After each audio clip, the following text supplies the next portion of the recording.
points are gained or points are lost, there will be much to discuss. For analysis regarding tonight's Winnipeg Jets game, here are Dave Manouk, Ezra Ginsburg, and your host, Drew Mindell. The Illegal Curve post-game show starts now. Good evening, Winnipeg. Good evening, Manitoba. For all those joining us live this evening at Boston Pizza on Taylor Avenue, as well as on our YouTube channel and all of our social media platforms, we say good evening, universe, and welcome to the Illegal Curve post-game show. We are live here at Boston Pizza on Taylor. I'm your host, Drew Mindell. DM next to another DM, Dave Manouk, with me as well, as we're here to talk about the Winnipeg Jets dropping a disappointing 4-1 defeat at the hands of the Dallas Stars, a Dallas Stars team that had been scuffling to start entering tonight's game, certainly found their game tonight, Dave, while the Winnipeg Jets, a team that had been flying high, scuffled to start, and before they knew it, they were behind the 8 ball, down by those 3 goals and unable to crawl their way back into tonight's contest. Great to see so many familiar faces and new faces here at Boston Pizza on Taylor Avenue as we are broadcasting live. And the most important part is that it seems to be working. That's always the big question is this going to work successfully? And so far, so good on this Thursday night, Dave. Good to see you, buddy. Good to see you, Drew. Good to be here at Boston Pizza. We have a lot of people that are watching the Jets game, a lot of disappointed fans who were expecting a bit of a better result. Problem for the Jets was they weren't quite ready to get going from puck drop. A slow start in the first, and unfortunately they were unable to come back. They're doing what I always love when you watch a hockey game. They show you the replay of the game you just watched. No analysis on TSN, so that's a little bit unfortunate. There we go. That sounds a lot better. I don't know who did what, but Colby, we got to give Colby credit. Colby's not only our photographer, he's not only our videographer, but right now he's playing the role of sound engineer because Timmy is too busy doing audio, being a producer on the movies. So there he is. You get him in the shot there. Crack photographer, videographer, and now audio guy. So that was better. Whatever Colby just did, much better. And we're ready to go here on the Illegal Curve post-game show at Boston Pizza. Yeah, we're having a great time as always. And yes, it's so great to see so many friends and new friends and old friends and reacquainted friends here down at Boston Pizza on Taylor Avenue. And of course, all of you who are joining us on the live chat as always. It's great to get together. You know, this was a game that the Jets, against the Dallas Stars. And we know where the Jets are in the standings vis-a-vis the Dallas Stars, albeit with multiple games in hand. So this was a game where I had the Jets come out and had a statement, I would have been surprised a little bit. The vibe I was feeling entering tonight's game is that this isn't one that the desperation level for the Winnipeg Jets, I didn't think was that high. Mm-hmm. And I think you maybe saw some of that. They've obviously won the 7 out of the 8 games entering to tonight's contest, right, which now it's obviously 7 of their last 9. Dallas, a team that hasn't been playing that well, but that has had the Winnipeg Jets number this year. And the vibe I had was this was going to be a significant uphill climb for the Jets. But at the same time, they certainly didn't climb that hill tonight. But you wonder if after having played this game, after having been what I would say handily defeated by the Stars, if that maybe gives the team a recalibration of where they are vis-a-vis the best team in the division or one of the better teams in the Western Conference, which I believe the Stars are, Dave. Yeah, I think that, look, and Joe from Winnipeg is here, and we got to give him he made the point, and he's right, that the Jets still have games in hand, yes, on both Colorado and Dallas. So all is not lost. They're still well within striking distance of top spot, but this was an important clash between Dallas and Winnipeg, and you wanted to see Winnipeg getting a chance to kick off a 3-game road trip, wanting to start off on the right foot. They didn't. Yeah, they did not. So, look, is it going to matter in the playoffs? No. And the bigger concern is the question with respect to Gabriel Velarde, who I don't think was sitting. I think some people thought he was sitting, but he clearly was. As Ken Wiebe of the Winnipeg Free Press, who was in Dallas, said he was stretching out his leg, and we saw it on the broadcast after Ken tweeted that he was clearly not feeling 100%. So that to me is a concern. Again, you want to see a good effort because a lot of people have pointed out to the fact that the Jets have beaten lesser opponents, other than Vancouver, who of course went on a swoon after they got defeated by Winnipeg last Saturday. The Jets haven't beaten the upper echelon team. So you're now playing an upper echelon team. And I thought they played well and better in the second and third periods, although the game was likely over at that point. Yeah. But Dallas looked like a much better, much more aggressive team in that first period. Well, what I thought was, so impressive about Dallas is the way that they were able to shut this game down. The Jets obviously down 3-0 after the first period, and we'll get into all the goals as we begin the Betway game recap here in a couple of minutes. Ezzy's not with us tonight here live at Boston Pizza on Taylor Avenue, yet he's in the chat and he's chirping me. So, normally I'm not, I'm used to getting chirped by the chat and people may not like me. And sometimes people send me rude comments after the fact. I'm not used to it coming from Ezzy necessarily in the chat. I'm used to it from Ezzy on the show, but he's in the chat chirping me, which is a bit different. So I'm trying to block him out. I've blocked him on so many platforms. Yeah. The only platform I haven't blocked him on is the chat. So we could put him in a timeout. I could put him in a timeout. I might have to do that.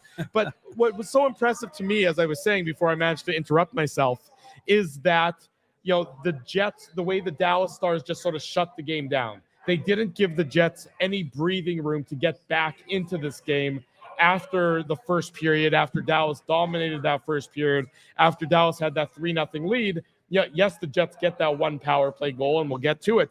But the Jets had no answer to being able to sort of get in front of Jake Ottinger, to make life difficult for Dallas in their own zone.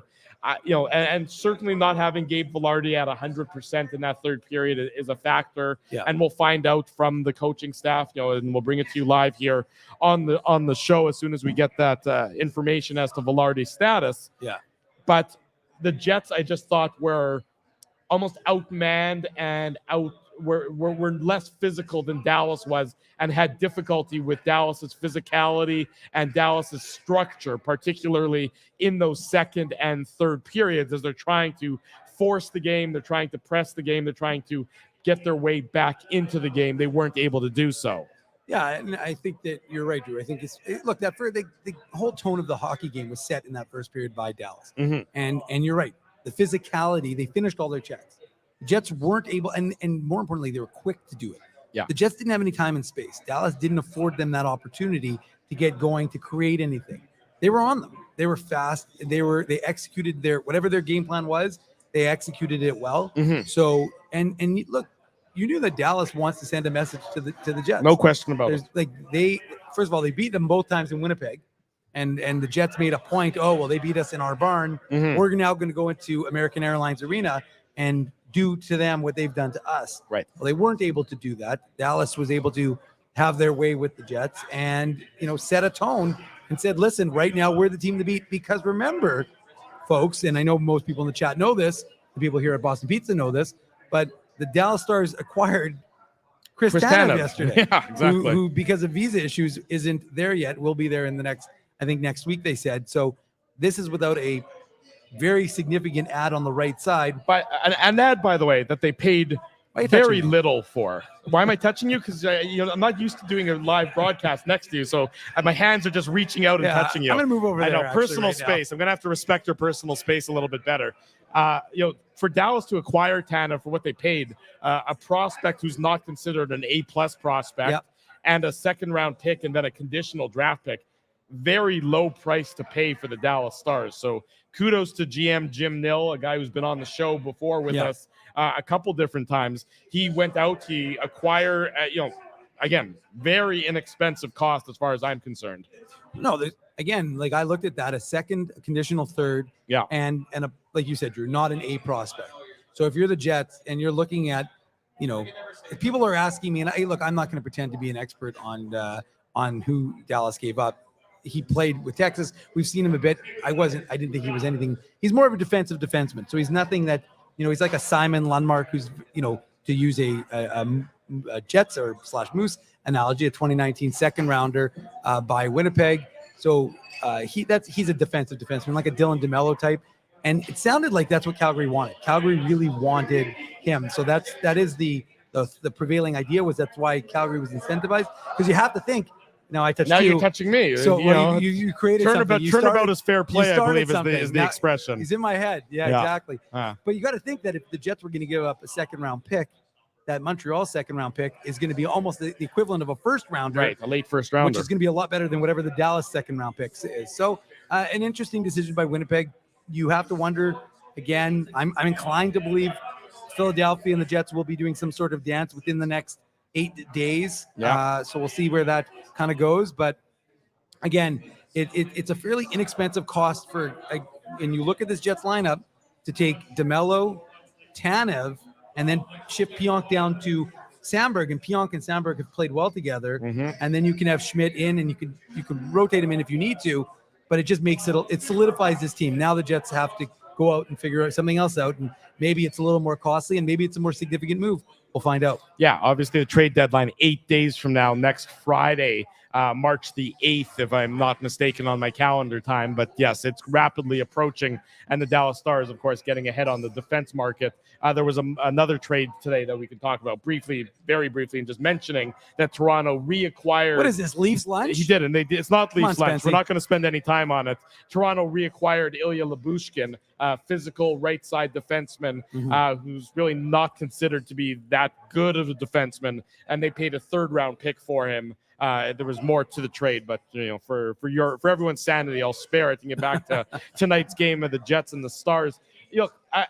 And if you're the Jets, I think this is it's almost another learning opportunity, saying this isn't the level that we brought to tonight's game is not sufficient. And tomorrow is March, which means you're 7 weeks until the start of the playoffs. So your game needs to elevate as a result. Dallas was able to elevate their game against the Jets tonight, and the Jets need to be able to find a way to match that, to increase their performance. I mean, with the win, it's not like Dallas is now head and shoulders above the Jets. No. They're 2 points ahead of the Jets, and the Jets still have 4 games in hand. Right. So the Jets are still in a pretty decent position, but I think that this game can be used as an opportunity to say, look, what we've been doing, and the Jets themselves have been saying it, we've been winning, but we haven't been winning in a fashion that we want to win by. Mm-hmm. There's been holes in our game. There's been gaps in our play that, yes, we're winning, but we're doing so despite that. Well, tonight was a reminder of when you play some of those better teams, like the Dallas Stars, like Carolina, coming up on Saturday morning at 11:30, right after the Illegal Curve Hockey Show ends. Basically. As an aside, has there ever been an 11:30 start? I want to say in Buffalo, I think they had either 11:30 or 12 noon. 12 they've had noon, because I think like in Washington they may have done that. A noon start time is one thing. I don't remember an 11:30. 11:30 is early. I don't remember a game that's ever started. People are going to go right from the Illegal Curve Hockey Show, take a little break. I'll be furiously trying to get the podcast posted in that half an hour, and then we'll go right to the Jets game. And then the post-game show will be right at around 2:15 or so. Which, for the record, I'll be doing at the Moose game, because, of course, the Moose game starts at 2 o'clock against the Texas Stars, the farm team of Dallas. They really need to check out our schedules before they start scheduling these NHL games. Very rude. But my point is, from the Jets' perspective, is, okay, yes, you said while winning that you haven't been playing well. Well, tonight you lost. You lost to a division rival. You lost handily. Yeah. You really lost to the division rival of the Jets, what? They now have 4 regulation time losses against the Central Division? Or is it just 3 now? No, 16-4-1. Okay, so the 3 of those 4 losses in regulation are against Dallas. So the Stars definitely have the Jets number. And, look at the playoff structure. If the Jets want to go far, you're going to have to defeat Dallas at some point in time. So the Jets need to take this as an opportunity to say, what we've been doing isn't good enough. We need to better ourselves, improve ourselves, and find a way to match what Dallas has done tonight. And that's how we have to build upon tonight's defeat. A one-handed game, a one-sided game that the Stars, inflicted upon the Jets tonight. Yeah, I mean, again, it's hockey's an easy game sometimes to kind of boil down. And in this one, you didn't play well in the first period. It cost you the game. You were unable to fight back. You tried again. I thought the second period was obviously better, But at that point, it's 3-0 deficit, and I don't want to spoil the post-game recap for anybody who didn't watch the game, but I don't know why you'd be watching a recap without watching the hockey game. Maybe they don't watch the game. Maybe they can't stand the game, and the only thing they like is us. It's entirely possible that our personalities are so magnetic. Have you met yourself before? I love myself. Sometimes too often. That's part of the problem. That's evident. So the point is that this is a team that really had a chance to set a tone, to send a message. We're the best team in the Central. They didn't do it. So right now, the only thing that was answered, if you had a question going into tonight's game, is if you said who is the best team in the Central, it's the Dallas Stars.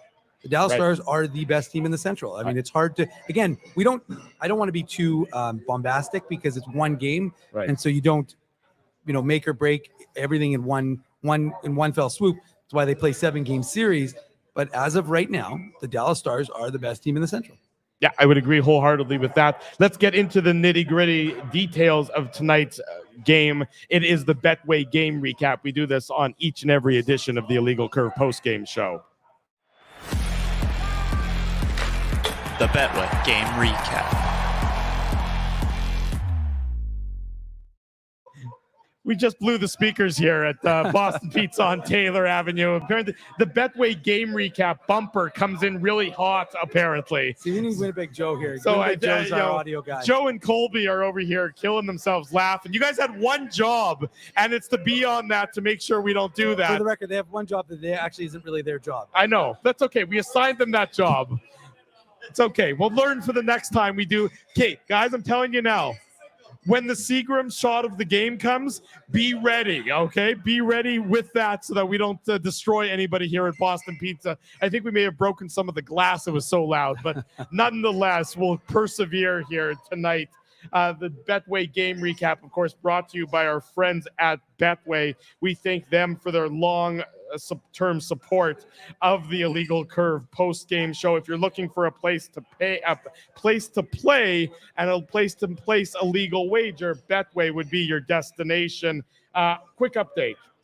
Jets head coach Rick Bowness confirming that Gabe Vilardi is injured. It's an upper body injury. That's why he didn't play in the third period. His status for Saturday is up in the air. He may not be available. So obviously we'll keep a close eye on that. That would presumably mean that the Gus Bus gets back into action after being out. Or Rasmus Kupari. Or Rasmus Kupari. Certainly that's also fair.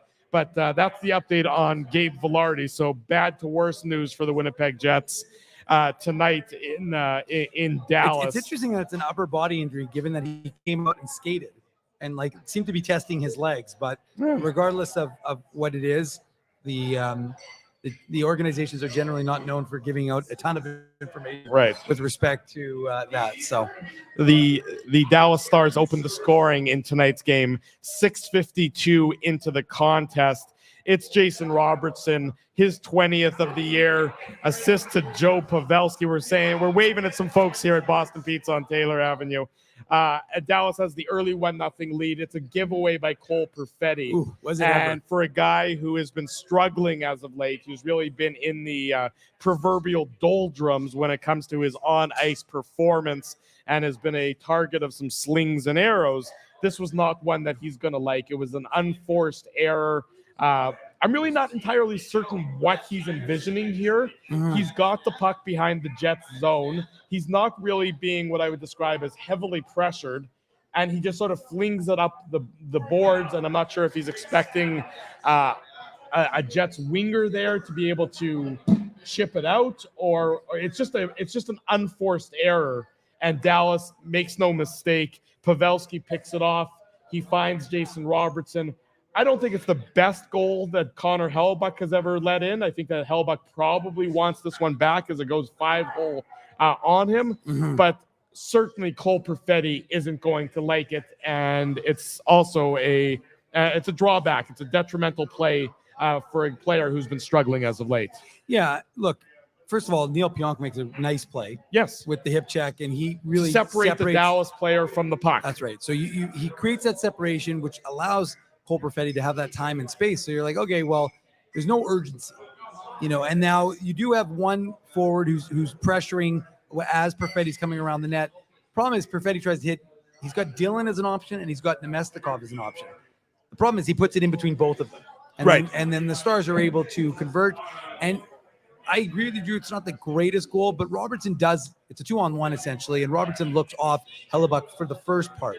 Then he ends up going 5-hole. Is it the perfect goal? No. The Jets had some momentum. I think the Jets had like a 6-3 shot edge at this point, 6-2, whatever it was. Well, but Hellebuck had made a couple. He made a really nice save, especially on that breakaway. You could, early in the game, the first or second Dallas shot was a breakaway chance that you could see setting up in the Dallas zone, and you could see that they like to make that stretch pass up the middle, and they hit what's his name, Marchment. Yeah, and he gets Mason that. Marchment. Yeah, and he gets a chance. Hellebuck makes a nice save, so you're like, okay, he's dialed it, because we know that Connor Hellebuck is a competitor. We know that Connor Hellebuck.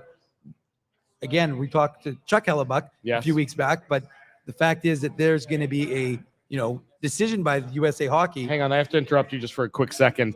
As he's buying us drinks, as he's sending us money through the YouTube super chat, and he sent us $2.50, but I know for a fact Ezzy doesn't have more than $2.45. So I'm not sure where this extra money's coming from. He's raiding the kids' piggy banks, I suspect. So might be a little bit of controversy going on in the Ginsburg-Pfeffer household when Naomi comes back from her little trip away. So might have to send in the auditors to check out the books now that Ezzy's wheeling and dealing here on the postgame show. Yeah, no. So, I mean, it's an unfortunate did you put it back up there? Come on, Drew. Sorry. That Ezzy controlling. But look, it's an unfortunate turn of events because you didn't want to give up a goal. You didn't want, and it sounds Captain Obvious, right? But you wanted to have that good start.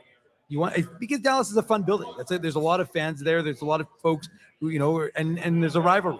So I thought the first goal, especially for Winnipeg, was important. Jets give it up, and now they're playing from behind. Yeah, exactly. I would agree. We know how important the first goal often is, but in a game like tonight against an opponent that has had your number all season, I thought it was doubly important that the Jets get that opening goal, which they clearly didn't, as Dallas has the early 1-0 lead. And then they make it 2-0. They stretch that lead just under 10 minutes later, 9 minutes and 49 seconds later, the Dallas Stars make it 2-0.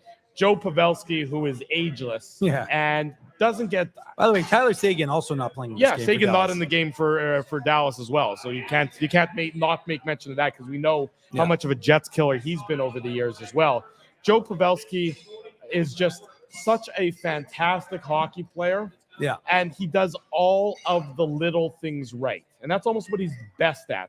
The little things and you talk about high hockey IQ.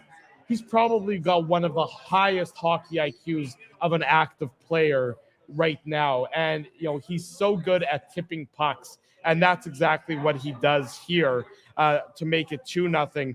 Rupe Hintz gets the secondary assist, and Hakanpää gets the primary assist. It's his shot, and it's Pavelski with the tip. And I believe, if I'm not mistaken, it's Neil Pionk who thinks he's got Pavelski tied up. Pavelski is just so good at getting that stick loose in front, and he redirects it past Connor Hellebuck, and it's gone from bad to worse for the Winnipeg Jets in the first period, as Dallas now has that early 2-0 lead, Dave. Yeah, and I know people want to blame the first line because they're on for the goal against, but it's a bad line change. The puck is not deep enough. They go for a line change. The Jets are coming on quickly. I don't like the way Dylan DeMello played because he essentially took away Connor Hellebuck's eyes.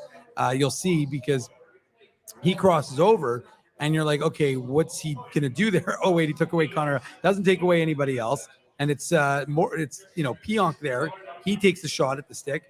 And again, DeMello crosses over and takes out Hellebuck's eyes. So it's not a great play. But the thing that you notice is the structure of Dallas. Yes. Again, everybody is in position where they need to be. And the Jets are standing around. Now, again, that top line and defense don't necessarily go hand in hand, Drew.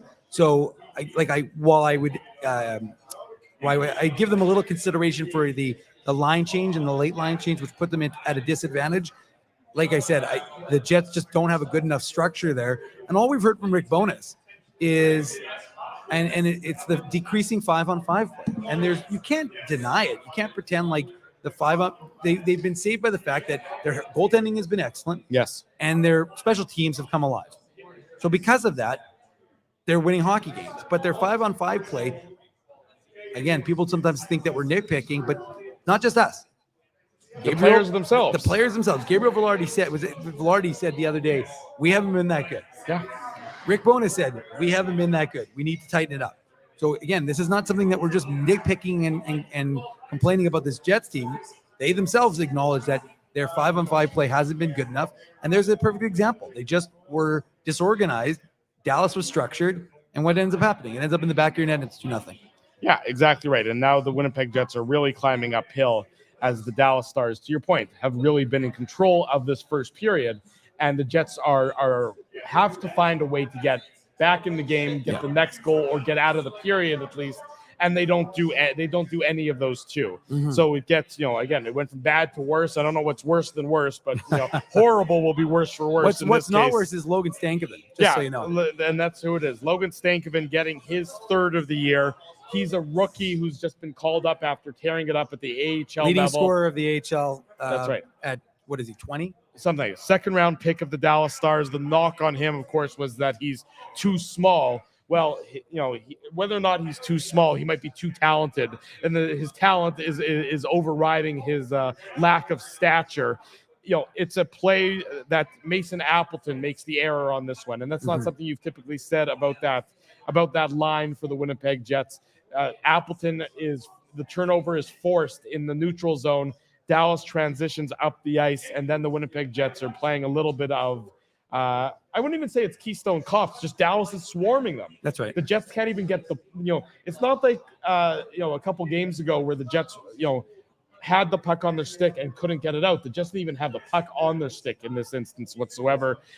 Connor Hellebuyck is doing everything in his power to make save after save, but I think at a point in time he loses track of where the puck goes, and he's almost not backwards in the crease, but he's sort of sideways in the crease. Yeah. He's a bit turned around. Again, it's not what I would describe as remarkable structure to the Jets defense in this instance. How many times have we already said that? A lot. Loose puck, and Stankoven banks it into the empty net. Assist to Wyatt Johnston and Jamie Benn.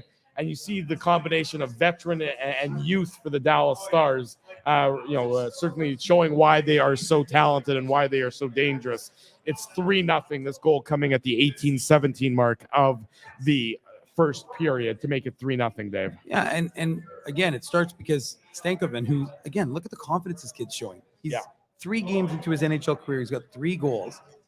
He was tearing it up at the AHL level. We saw him. I was expecting to see him with the Texas Stars into Winnipeg for a 2-game set against the Manitoba Moose. We'll have tickets to give away for that. I've given away most, but we'll still have 2 seats to give away. If someone from Boston Pizza wants to go, we can arrange that. But maybe someone doesn't from Boston Pizza, so we'll give them away to someone else in the chat. You can send me an email, Dave@illegalcurve.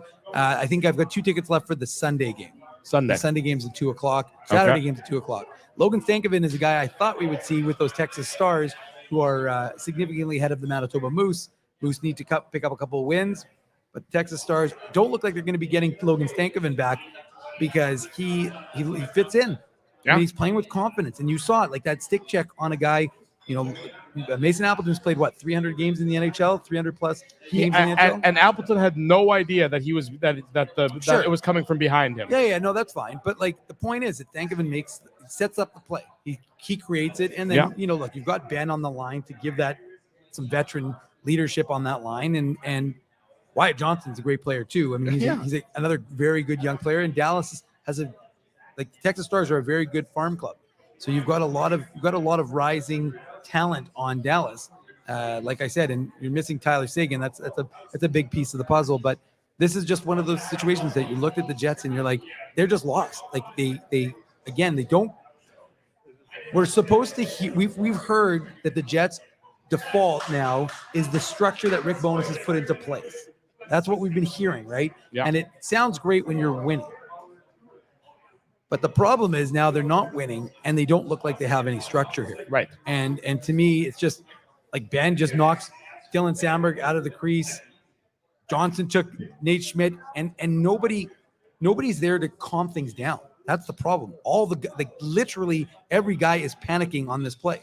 If you look, Appleton doesn't know where the puck is. Schmidt doesn't know where the puck is. Yeah. So every single guy. And Dallas has body position every single one of those guys. So, when you lose, when you don't have the structure, when you're behind your opponents, you're asking for trouble, and that's exactly what the Jets ran into. Is that their lack of structure. Dallas was able to penetrate, that the middle of the ice that the Jets have been so good at defending for so often this year. Yep. That today Dallas was able to get there, and a lot of teams as of late have been able to get there. Mm-hmm. And so, can the Winnipeg Jets, as the games get harder and as the competition steps up, and as you get closer to March is tomorrow, like I said, then the trade deadline, then April, then the playoffs. Can the Winnipeg Jets sort of recapture the fundamentals that made them the tightest defensive team in the league early on in the year? As of late, by the way, look, it's a 4-1 final tonight. Mm-hmm. And the fourth goal. Drew, you just ruined it. I know. I sorry, spoiler alert, folks.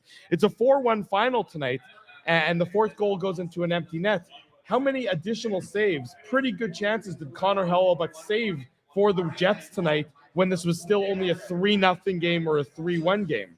A lot. So, the numbers don't look good. But again, the Jets are relying more and more on Hellebuyck lately, something that they haven't necessarily been doing earlier in the year. Now he's Connor Hellebuyck, and he's the best goaltender in the league as far as I'm concerned.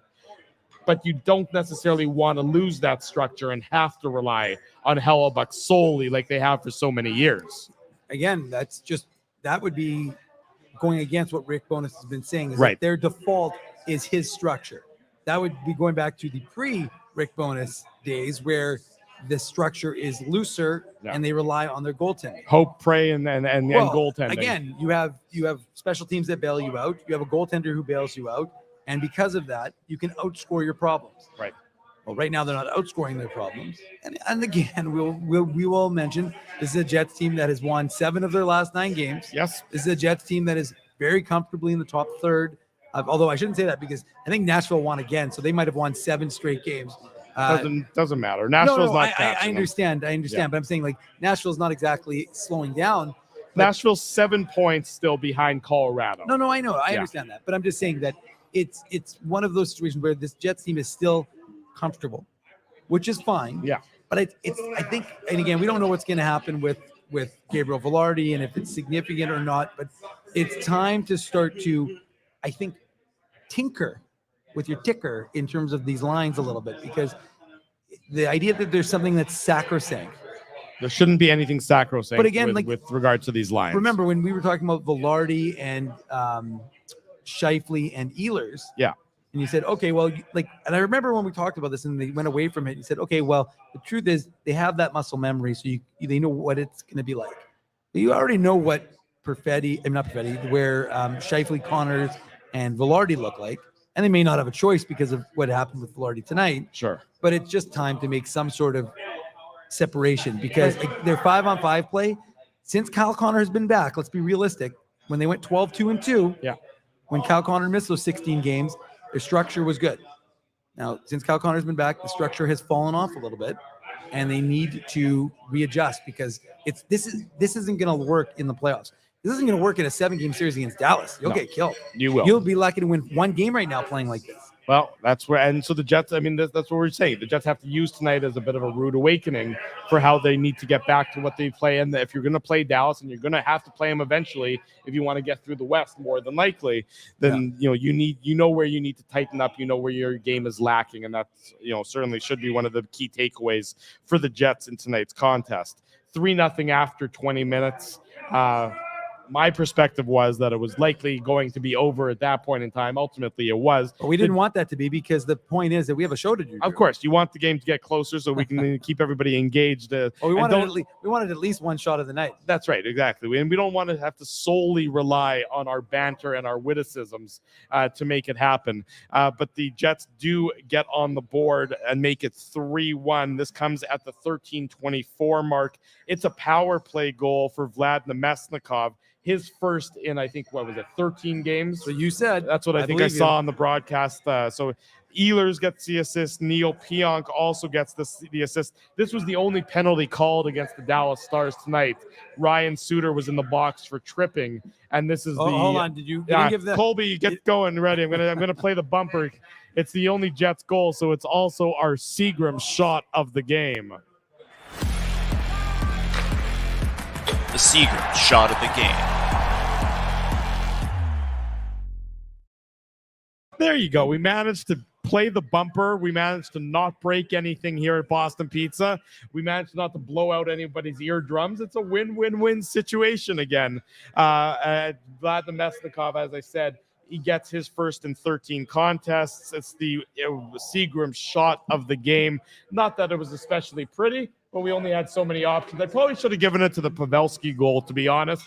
It was really a shot, though. It was a tip. Yeah, but what was this one? This one was more of a goal mouth scramble than anything else. It's not like this was... Well, he took a shot. It just kind of whiffed. A whiff. It was a beautiful whiff in that case.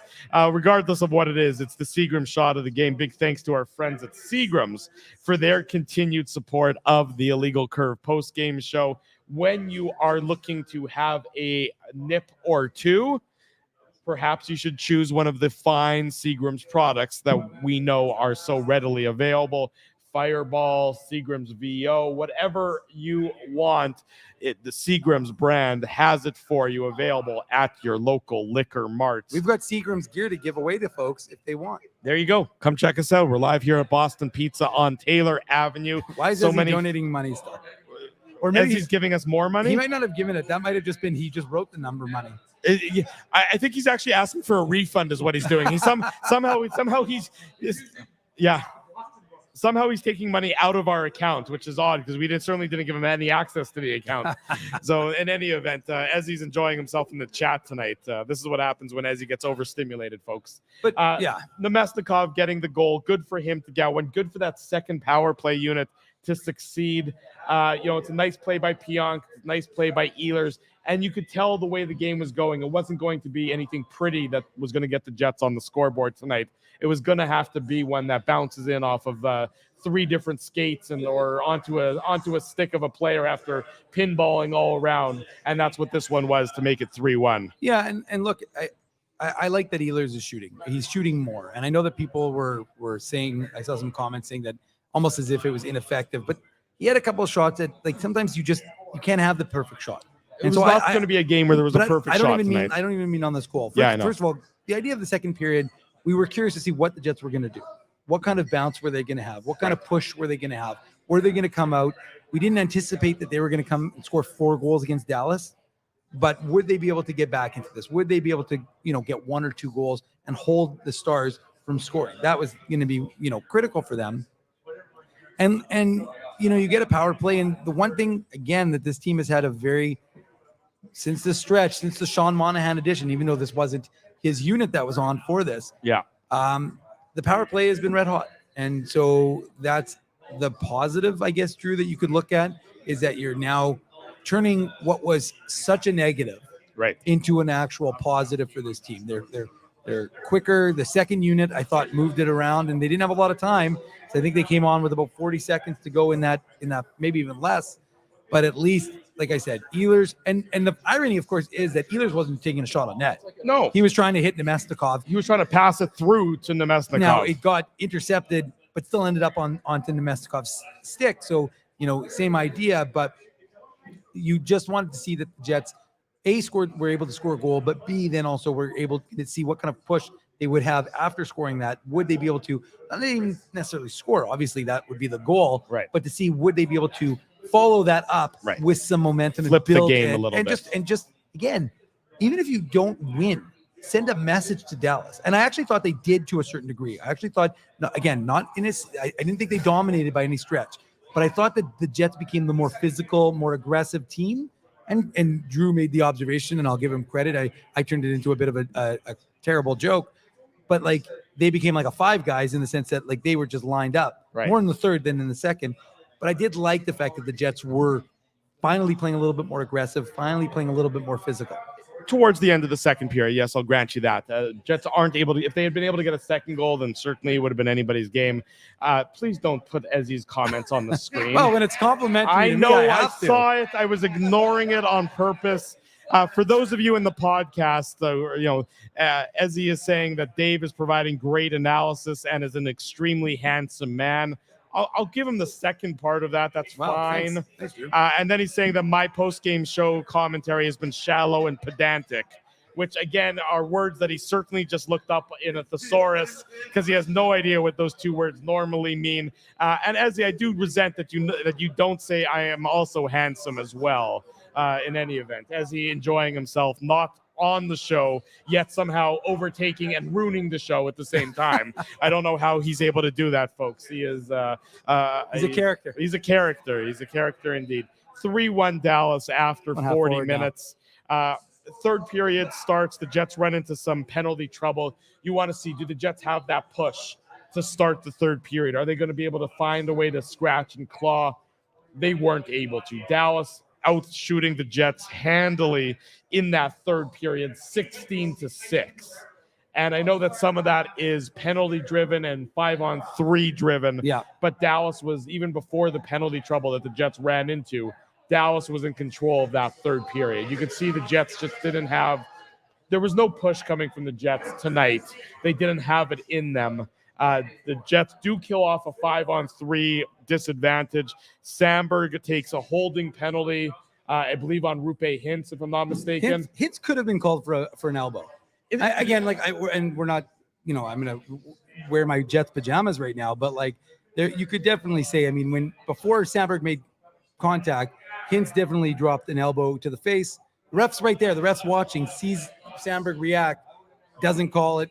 It's fine. Sandberg gets called because once he takes his hand off his stick, the ref is looking for that. The ref is looking for the hand off the stick, and it's going to almost get immediately called, similar to the Iafallo penalty, which came a minute and 31 seconds later. So still, while it's a bit of a two-man advantage, Iafallo, as soon as you put your stick into your opponent's gloves, you're going to get called automatically. No, I agree with that one. So it's sure. That one was a no doubt about it as far as I'm concerned. I see what you're saying about the Hintz-Sandberg interaction. I don't have a problem with the call, and I certainly don't think that this impacted the course of the game. No.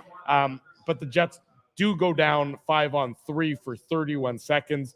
They kill off the remainder of the Sandberg penalty, and they kill off the Iafallo penalty. So, again, if you're looking for silver linings in tonight's gray clouds, the Jets successfully killed a 5-on-3 would certainly be high up on your list. Look, again, the PK is an area of concern for this Jets club. So, one of those things that you want to see them improving on is the power play and the penalty kill. So, I guess, Drew, as you said, if you're looking for some positives, and coaches tend to do that, they want to break down the game after the fact and be able to say, we saw this, this was good.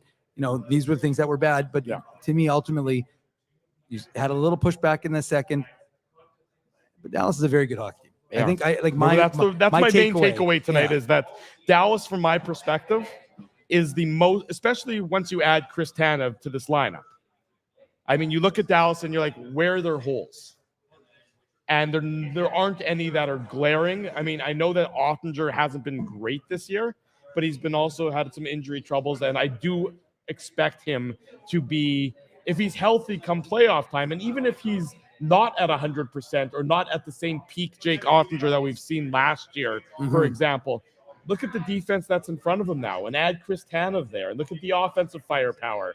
I think that the Jets are, I think Dallas is probably, from my perspective, the best team in the Western Conference. Well, I've got the comment up by Partisan Paul, and I like it because Partisan Paul says Jets didn't look prepared to handle Dallas's intensity, speed, and aggressiveness. It took them too long to adjust, and by the time they did, it was too late. And that would be the overarching thought that I was having, was that this was a team that just, by the second period is when they started to look like they were ready to go. But at that point, as you've mentioned, Drew, and as we've talked about, it's too little too late. And it's one period too late. You had to have that level of preparedness in that first period. They didn't. And again, it's the first period, which was such a strength for Winnipeg, has become a problem. And the team that wasn't giving up goals has been giving up goals. Again, that speaks to the loose 5-on-5 play. So and it's going to speak to what this team needs to do within the next 8 days come trade deadline time. Yeah.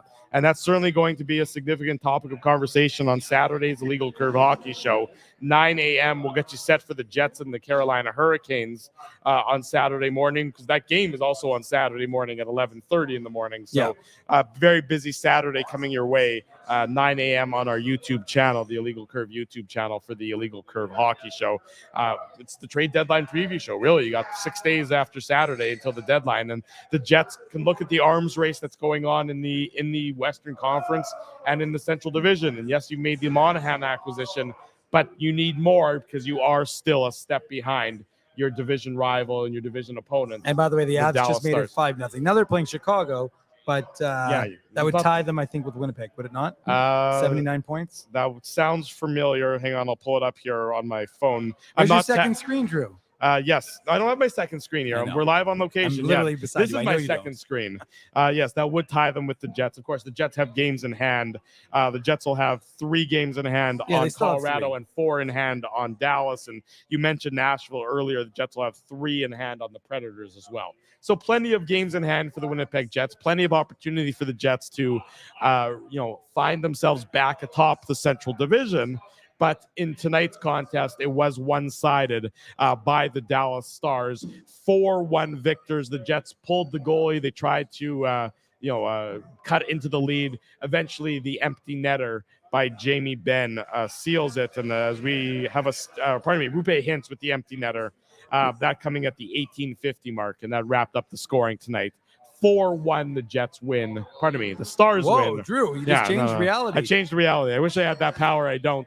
4-1 Dallas over the Winnipeg Jets in tonight's contest. We're live here at Boston Pizza on Taylor Avenue, the live edition of the Illegal Curve post-game show. Spency's here playing the role of Ezzy, walking around introducing himself to everyone as Ezra Ginsburg.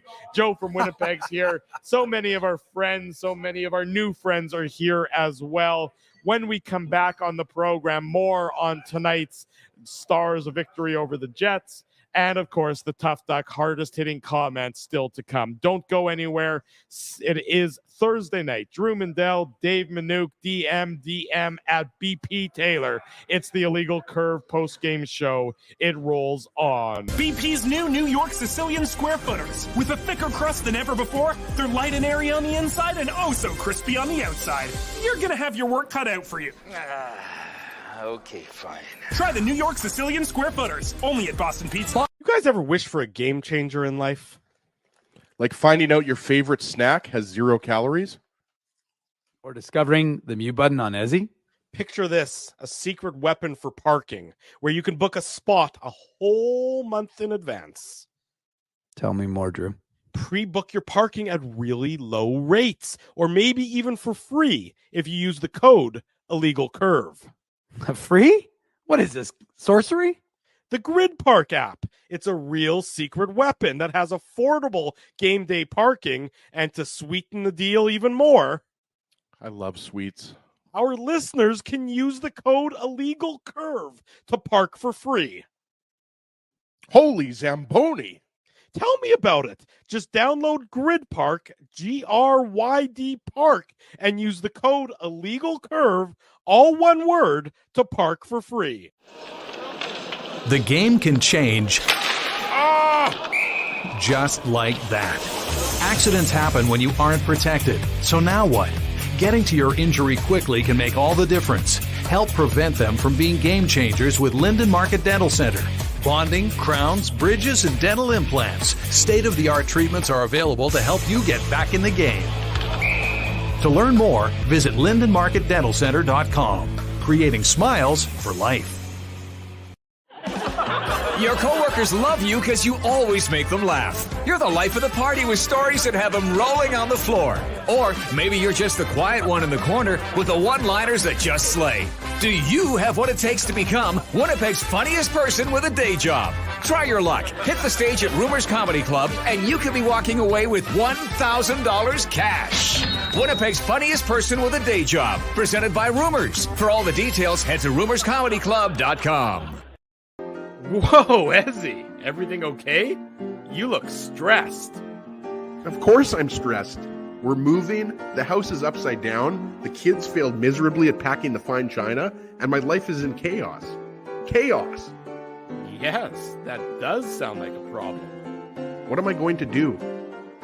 Ezzy, relax. Rolly's Transfer Moving and Storage is the answer. With 60 years of experience in moving Manitobans and a track record of exemplary customer service, one call to Rolly's and your stress is gone. No job is too big or too small. Just visit Rollies.com and they will take it from there. Thanks, Dave, and thank you, Rolly's Transfer Moving and Storage, online at Rollies.com. For 3 generations and over 80 years, Tough Duck has been making apparel that works and plays as hard as the people who wear it. From jackets to work boots and everything in between, Tough Duck's clothing can handle the harshest environments, even the illegal curve hockey show. Work to live, live to play. Visit toughduck.com.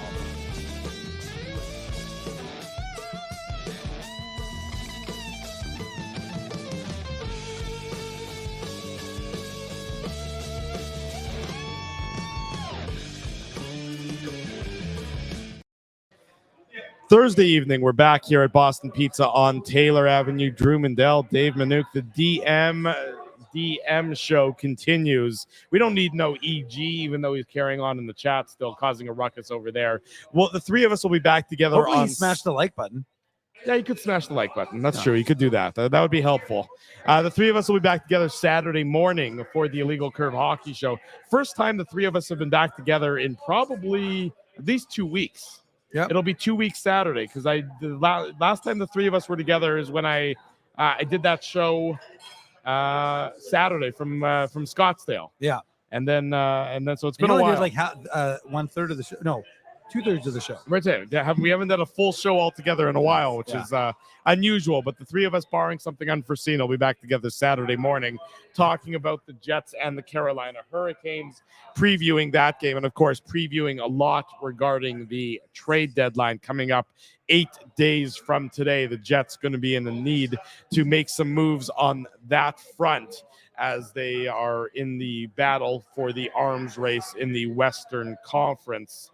4-1 defeat, the Winnipeg Jets at the hands of the Dallas Stars in tonight's contest. You got a Manook Moose Minute. You got some injury updates to go through. Is that right, Dave? Well, I'm not going to do it until I hear a bumper. Okay, you're not going to do it until you hear a bumper. That's fair enough. I actually won. Yeah, everyone, you can hear the bumper. Everybody can hear the bumper. You won't have to worry about that. Here it is. Put on your antlers. It's time for the Manook Moose Minute on the Illegal Curve Hockey Show.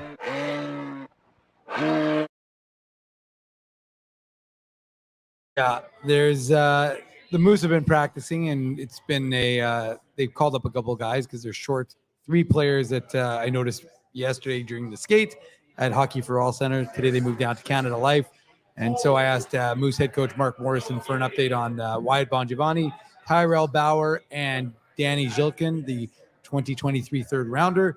And he said that Bauer is dealing with a back issue, so he's day-to-day. He didn't skate again today, so we don't know. I would think that means he's probably not playing this weekend. Wyatt Bongiovanni, he is also day-to-day. I'm not sure what he's dealing with, but he said he's not expected to play this weekend. And Danny Zhilkin is not expected to play for the rest of the season. He is done. He had shoulder surgery yesterday. He's played 44 games. He has 2 goals, 5 assists.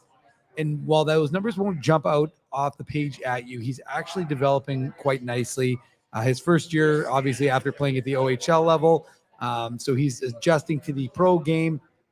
He's a good young player. I don't know. Frosty was very upset when I posted the news because he's a big Zhilkin fan. So tough news for him. But like Chaz Lucius, who I saw today, and Jimmy Olney, they'll be rehabbing with the team. So he'll be sticking with the team as he continues to learn what it takes to be a pro. And part of being a pro is dealing with injury. So Danny Zhilkin, unfortunately, his season has come to an end. The Moose will be rolling on, like I said, playing on the Texas Stars, not the Dallas Stars, the Texas Stars. And that gets underway on Saturday at 2:00. We've given away those seats in the illegal curve zone, but there will be 2 more seats to give away on Sunday's game, which is also a 2:00 start against Texas. If you want to go to that game, you can come up to me here and ask for it. You could be that guy who's cheering for the Moose right now, or you can slide into my DMs at IC Dave or send me an email, dave@illegalcurve.com. Other than that, nothing terribly exciting with respect to the Moose, except for, I guess, if you really want to get into the facial hair, Nikita Chibrikov completely changed his look. So I'm not even joking when I say that's the kind of insight you only get from Dave M. I'm folks. not even joking when I walked. So I walked into Canada Life Center today, and it's me and 3 people who work for the Moose, 2 on the communication side, and we're just sitting there and chatting.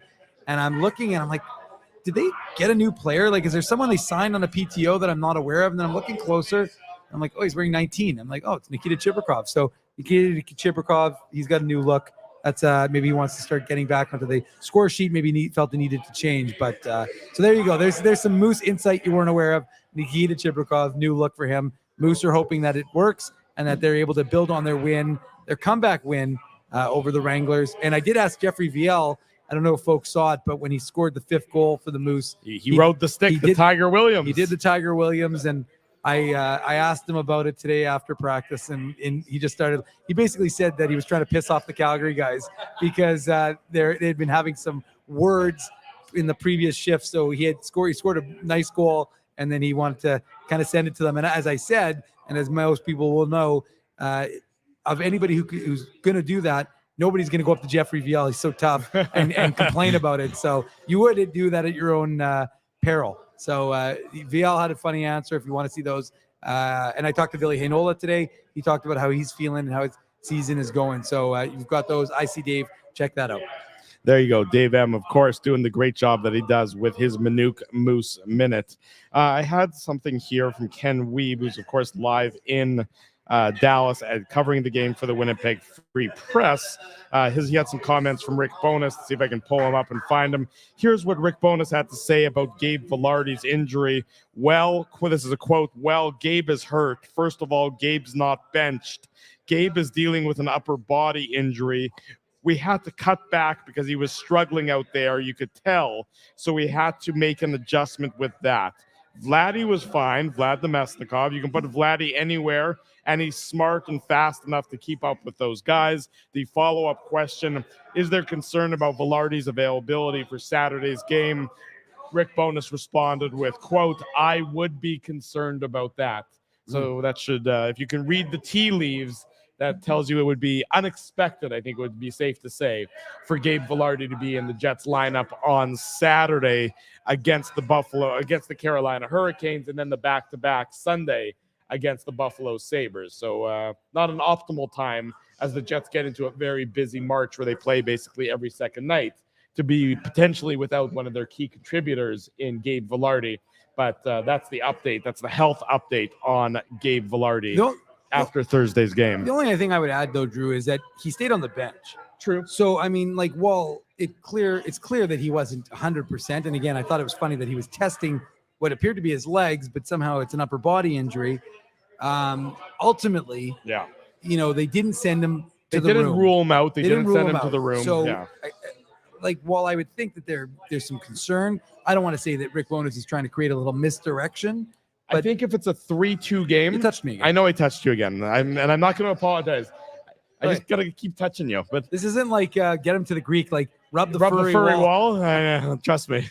I wonder if it was a closer game. If maybe Vilardi was able to the best part get back into it. The best part is all folks on the channel can see is just a big giant hand on my shoulder. Anyways, yeah. Anyway, in any event, there you go. There's the Gabe Vilardi update. Okay, we're going to wrap it up. We'll do it like we always do. It's with the Tough Duck hardest hitting comment here on the Illegal Curve post-game show. The Tough Duck hardest hitting comment.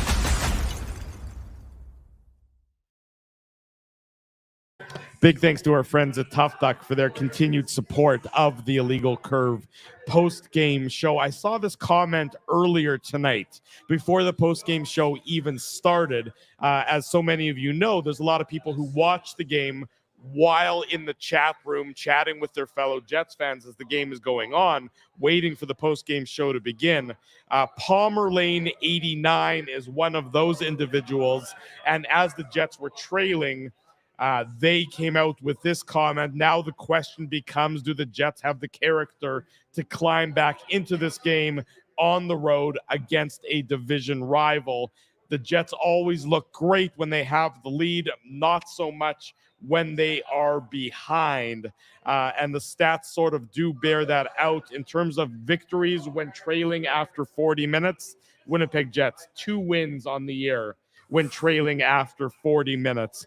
Not to say that that's necessarily there's anything to read into there. The Florida Panthers, another team that is towards the top of the NHL standings, they only have 2 leads when trailing after 40 minutes. Hey, guess what? If you're a good hockey team, often you have the lead after 40 minutes. You're not necessarily trailing after 40 minutes. So that could be a little bit of this, but the Jets struggling to get back into games. Palmer Lane 89. I thought that was a good comment. Slide into my DMs at IC Drew or send me an email, drew@illegalcurve.com. We'll hook you up with a toque courtesy of our great friends at Tough Duck. Big thanks to Tough Duck for their continued support of the Illegal Curve post-game show. Always a fun time, Dave, when we can get together here at Boston Pizza on Taylor Avenue, our home away from home when it comes to Jets broadcast. Or just as he's home. Or as he's home, yeah. Sometimes when where's Ezzy? Well, he's just here. We're just just always sort of like Norm from Cheers. And Ezzy as he walks in through the doors. Jets defeated 4-1 tonight. Want to say a big thank you to everybody who joined us here at Boston Pizza on Taylor. Want to say a big thank you to everybody who's joining us at home, watching on the YouTube channel or all of our social media platforms. And of course, want to say a big thank you to our sponsors, the great folks here at Boston Pizza for their support of Illegal Curve Hockey, our friends at Rumors Restaurant and Comedy Club, Linden Market Dental Center, Grid Park. I used Grid Park last night to get parking for the Ice Cube concert. They were fantastic and convenient. And if you're going anywhere, check out Grid Park. Make sure you use their great service. It's going to help you and save you time and trouble. And of course, use code Illegal Curve and you can park for free. Linden Market Dental Center, Zappia Group Realty, Betway, Tough Duck, Seagram's, Rolly's Transfer, and of course, Farmery Beer, home of Illegal Curve Lager. These great sponsors make this show possible. They make the Saturday show possible, and they make the website possible. So do all of you for joining us and for smashing that like button and subscribing to the YouTube channel. And of course, leaving feedback on YouTube and please on iTunes. Let's go. Leave and that Google feedback. Podcasts and everywhere. That's what we want from you. Big thanks, of course. Even though he's not physically here, producer Tim helped me this morning. He gave me a tutorial. He spent time to get this up and running. He sent his assistant, Joe from Winnipeg. Joe from Winnipeg is here as his assistant. We're using all of Tim's equipment, and we haven't poured any drinks on it so far. So fingers crossed that that's going to continue. But a big thanks to Tim. Big thanks to Colby. He's here. Joe from Winnipeg's here. Spency's here. So many friends and family are here at Boston Pizza on Taylor Avenue. Our family's not here, but they're here in spirit is what they are. We'll be back Saturday morning, 9 a.m. with the Illegal Curve Hockey Show. Very busy weekend coming your way. Illegal Curve Hockey Show, 9 a.m. Post-game show, middle of the afternoon, the rare 2:15 p.m. post-game show. I don't think we've ever had a post-game show at that time. There's Spency cosplaying as Ezzy. We always appreciate that. And then Sunday night, of course, after the Jets and the Sabres, another edition of the Illegal Curve post-game show. Thanks, everyone, for joining us. For DM Dave Manouk, I'm DM Drew Mandel. This has been the Illegal Curve post-game show. Until Saturday at 9 a.m., we wish you good night and good luck. And thanks for joining us for the Illegal Curve post-game show.